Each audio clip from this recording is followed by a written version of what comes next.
Welcome back to Differences, the Syrup Village edition. Now, we've all had enough time to sit down and really absorb the content that they gave us, and there's definitely some changes that happened, and the Syrup Village had maybe a lot more than some of the others. Let's just crack right into that. And starting with literally their first steps in Syrup Village, the dockyard.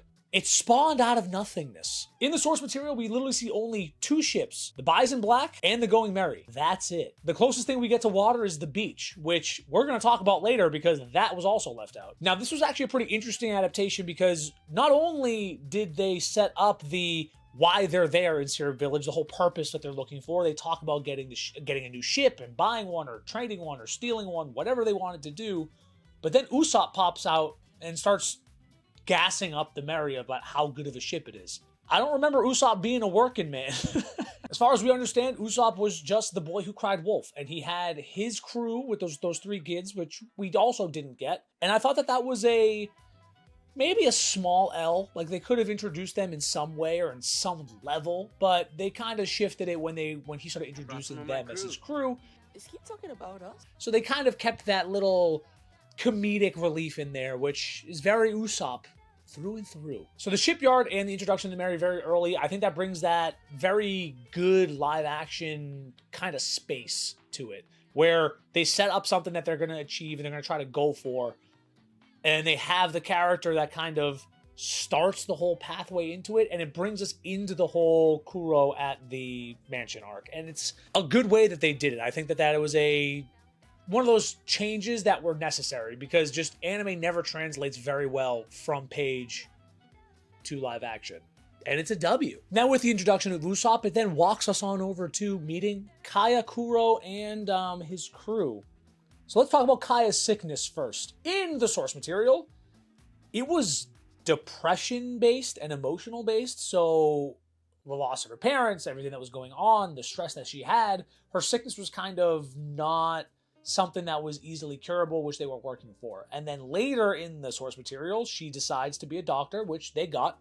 Thumbs up, they did that right. And then she starts feeling better. In the live action, it was Kuro poisoning her, which helps really set that, like, evil pirate, I'm stealing everything from you kind of mentality, which for the live action adaptation, again, this was a twist that they put on, a little kind of tweak that I think was a very good choice, because it sets that evil tone that the Black Cats have and their whole purpose of being there. So her sickness and Kuro being the reason for that, I think, is a good change, right? They set up this sense of fear and watching them struggle to figure out what's going on. And when they do, it adds that nice sprinkle on top for it. And all in on it. And this leads us to Kaya's relationship with Nami and the Straw Hats. In the source material, it's basically non-existent. She invites them to dinner, and they get to sit down and have a dinner. That's where the conversation comes up about ships. That's where they start building this relationship where she's like, oh, Usopp's crew,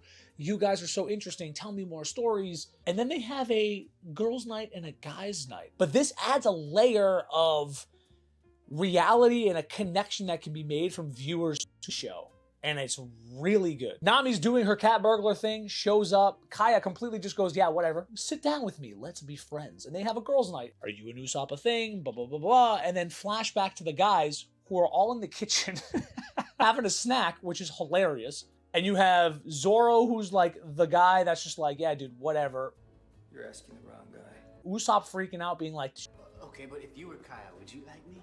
and then Luffy being completely oblivious to stuffing his face. I already liked you. So Kaya and Nami having a conversation, the boys having a conversation together, it adds this kind of nostalgic feeling for us of just like hanging out and vibing with your friends. You know what I mean? And that adds a really good like connection value to the show. So I'm in. And now we start delving into the Black Cat side of things. The Nyabin brothers. Sham and Butchie don't show up until, I believe, a lot later in the arc. And in the source material, they're brothers. So this is technically a major change, but I'm all for it. Like the sibling comedy and the banter. Careful, you idiot. Sorry. It adds a different tone to it, or a different dynamic. And I think that it's a really welcomed change, honestly. I mean, they gave her a sword, so she's like the perfect person to fight against Zoro, and it maintains the Zoro fight that he has with them in the show anyways. And honestly, I thought they did a really good job with it. They got to display his katana skills. They got to show a little bit more of the what the One Piece world might have involved in it. And honestly, it was good. I was entertained. Now, this next one was somebody that got completely omitted from everything in the show. I don't know what it is about the live action, but they're doing a very good job of setting up like a pirate hierarchy, but they're also doing a phenomenal job of just throwing away first mates. And I don't get it at all. In the last video, we talked about Mochi and the dancing lion Richie. That's Buggy's first mate, MIA. Now, here we are with the Black Cats in Syrup Village, and Django just is non-existent. They brought in Sham and Butchie, who, yes, was an important part because they fought Zoro. It shows Zoro's skills, part of his development. But now we're talking, like, we got rid of Django, who had a whole episode of just, like, hypnotizing people and had a very prominent presence in this arc when the Black Cats show up to take over Syrup Village. I don't know where they're going long-term with the idea for the One Piece live action, so maybe it's not as important as I make it out to be. And maybe this is why we have over 1,000 episodes, because there's certain things that maybe just didn't need to exist. I don't know. I would have liked to see Django involved. That's just me. What do you think? Because that's also a very big piece of like Usopp, right? Like he has to fight Usopp. This shows Usopp's commitment to Kaya. It shows his abilities on display for the first time, besides him taking corn kernels and shooting them off of the back of a pan. Like, we really haven't seen Usopp be Yasopp's son.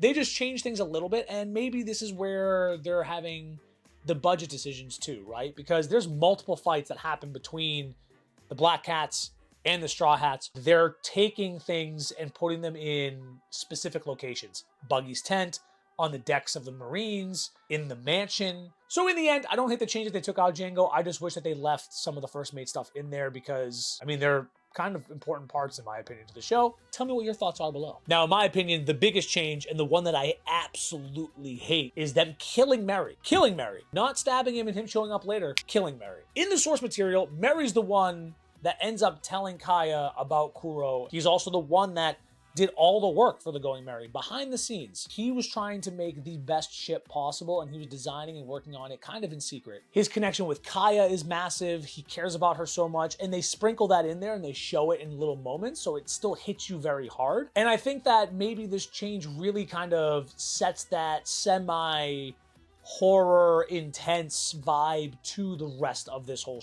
like the arc for this. So there's a hit or miss there. I think that they could have still brought him back and him being like, this is the Going Merry. I created it. Congratulations for saving us. It's now yours. And they didn't do it that way. They had Kaya kind of taking that over in the end, and it's okay, but they kind of just washed over it. They were like, stab, throw him in the well. It is what it is. On to the next one. Merry was always a cool character that I liked, and his design was great. And he was a dude. He was one of the dudes. So I'm going to be sad about that for a while, but they did what they did, and I can't change it. And now this brings in the Marines. They're back, people, and they weren't there before. I believe you. For the Syrup Village arc, there are none Marines, none involved in this arc, but they are here. And they've been putting the Marines very much in our face a lot of the show. And it's kind of important because they have a massive part throughout all of One Piece, and we never really get to see more than what they just show. So now we get to see development that we never got to see before, and I dig it. Now big I time. know you're lying. Kobe shows up as the new head cadet, and he's still very new to it. It's putting him in positions of adversity, of him having to kind of step up and have to say yes or no, Right. make decisions, which for a lot of us, we connect with anyways. Seeing him have to make hard decisions, have to deal with a jealous Helmeppo who's kind of trying to step on his toes still and try to kind of tweak things behind the scenes. All of that is very, very cool. Kobe's development is arguably one of the strongest throughout all of this. So it's really cool to see him making leaps and bounds from episode to episode and seeing Garp kind of train them. Yeah, man, I'm in. I dig it. I like it a lot. And now we come down to the final piece, the Straw Hats versus the Black Cat fights. And there was a lot of good that they did in the live action. And these might be the biggest changes. Now, Kuro kind of losing his cool and just locking everything down and being like, tonight's the night, birthday time, shut down the mansion, make it a horror scene. I liked it a lot. It created this intense horror, like taking his claws, scratching it on the wall, being like, hiya. Like that whole thing is just like, I'm getting a little bit of goosebumps thinking about it right now, you know? And then having Usopp, Kaya, and Nami like going through the secret passageways and having to like kind of try to hide and hold their breath and like they're freaking out. Claws going through the walls, like those things, those little touches, it made it a lot darker than the show presented, right? Where it's just like, let's smash face until something happens. And it adds a different value. And I said this before, I think every episode has been so unique in style. It's really cool. It's really cool. And I liked that change a lot. The Horo Kuro kind of thing was, yes. Now Zoro versus the Nyabin family. We talked about it a little bit before, but it was good. It was a W. Like, they kept it within a 4-year, which was in the mansion.